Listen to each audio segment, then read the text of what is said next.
Good evening. Welcome to part 5 of Bedtime Stories. Demons had a strong hold on just about everyone on Magnolia Hill, both whites and slaves alike.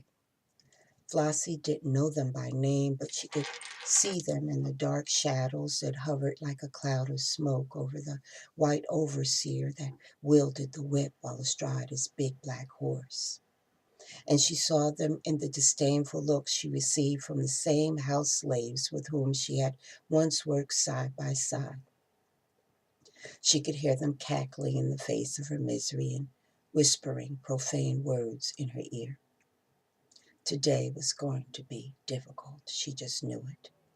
The gods had told her so, and even though she'd armored herself in prayer, the cloud of demons in the air was so thick they changed the color of the sky, and their evil chatter was deafening. It was the beginning of the fall season and hot as hell. The slaves had been working 18 to 20-hour days, performing an endless cycle of planting, hoeing, weeding, harvesting, and grinding, and now it was time for the endless back-breaking chopping.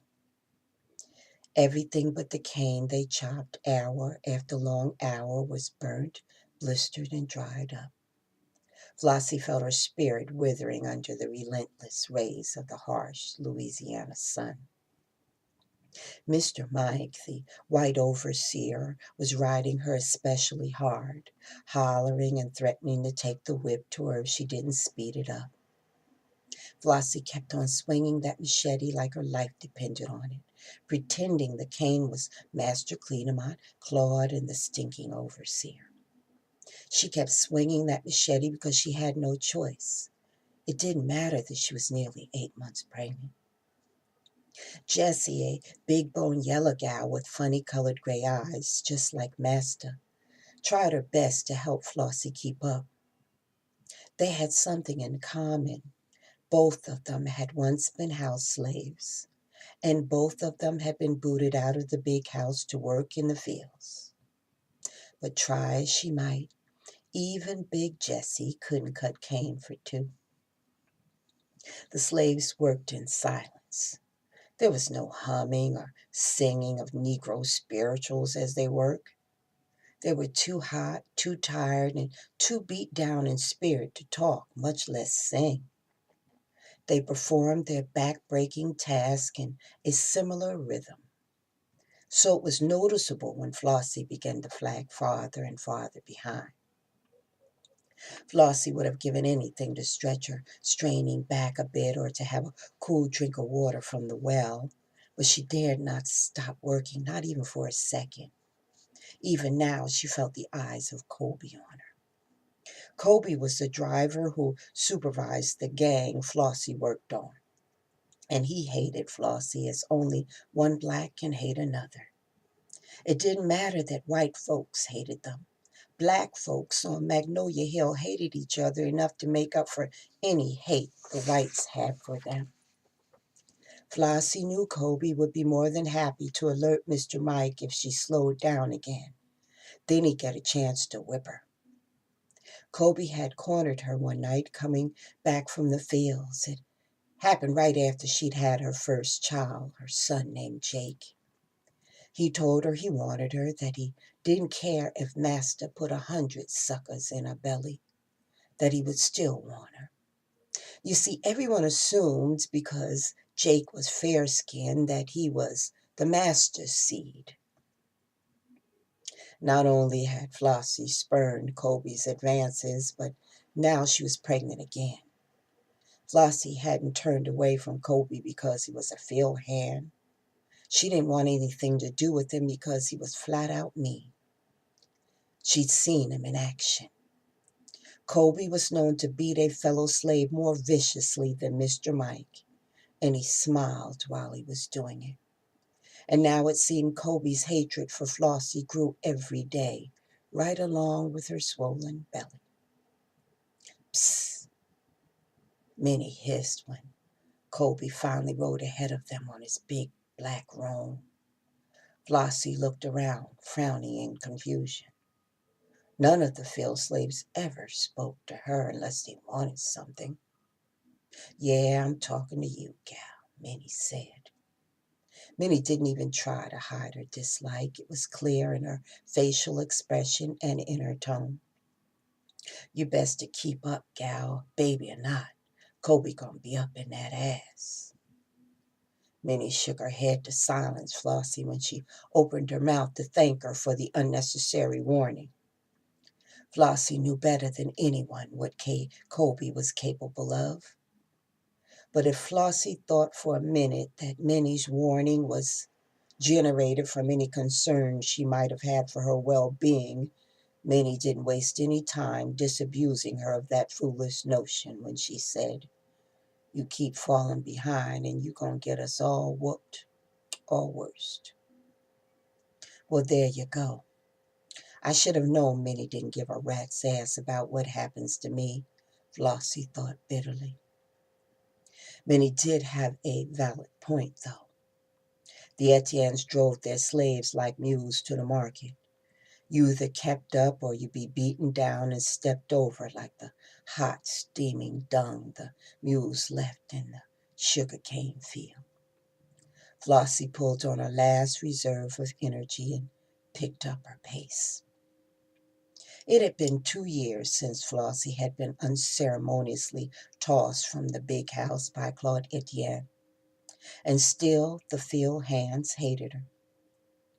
The Willie Lynch theory was applied at Magnolia Hill with precision, separating the slaves in accordance with skin color, hair texture, and facial features.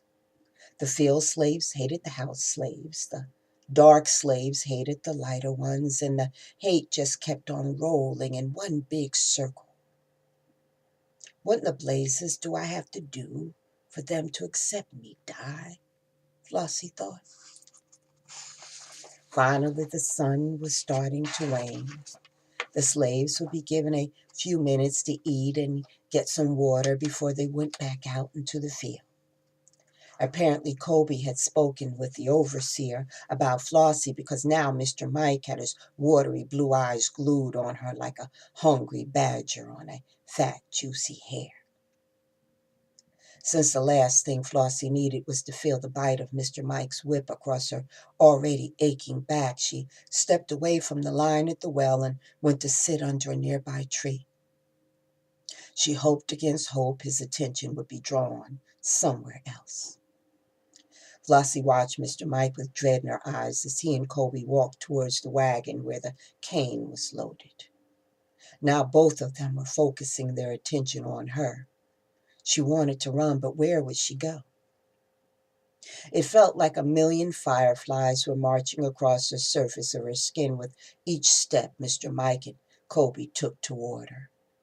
Her body was ungainly when she stumbled to her feet. "You come up short," Mr. Mike said. He shot a mouthful of tobacco juice on the ground after he made his pronouncement, and then he raised his voice so that all could hear.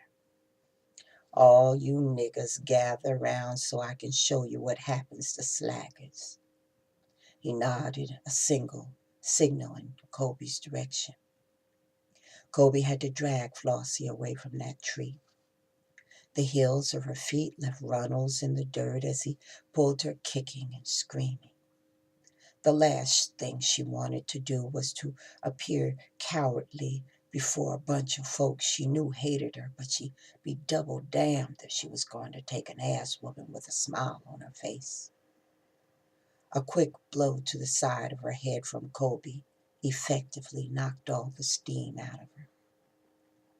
Kobe took Flossie to a pre-dug hole on the other side of the field.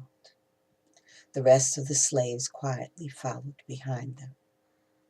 He ripped the back of her shirt open to expose her smooth, slender back.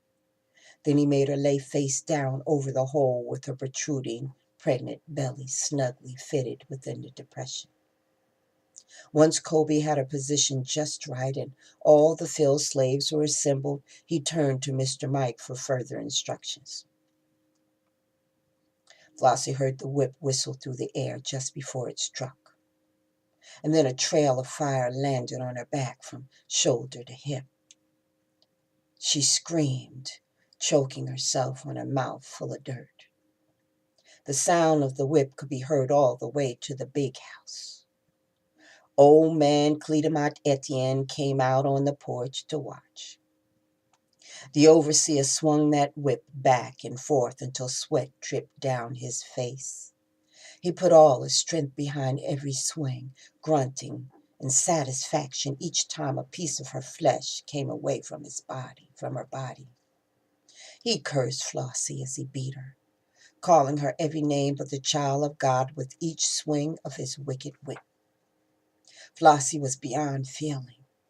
She passed out after the third lash. But Mr. Mike kept on swinging, watching Flossie's unconscious body involuntarily jerk with every swing of the lash. There was blood speckle on his face when he finally tossed the whip to Colby. One of you niggers get this piece of shit back to her cabin and get her patched up for work tomorrow, he barked. Then he turned his mean eyes on the assembled slaves. Let this be a lesson to any one of you lazy bastards that think you're going to get away with not giving me a full day's work, he said, looking down at Flossie's shredded back. The only thing that's keeping me from killing her and feeding her to the buzzards is the sucker she got in her belly. Mr. Mike looked toward the big house porch where Cledemat Etienne was lounging like a medieval king. The Etiennes might not take kindly to me damaging their merchandise without their leave, he muttered to no one in particular. Then he tipped his hat to Cledemat Etienne, hopped on his horse, and rode away. Thank you for allowing me to yet again read an excerpt of my novel, The Bliss of the Great. Good night.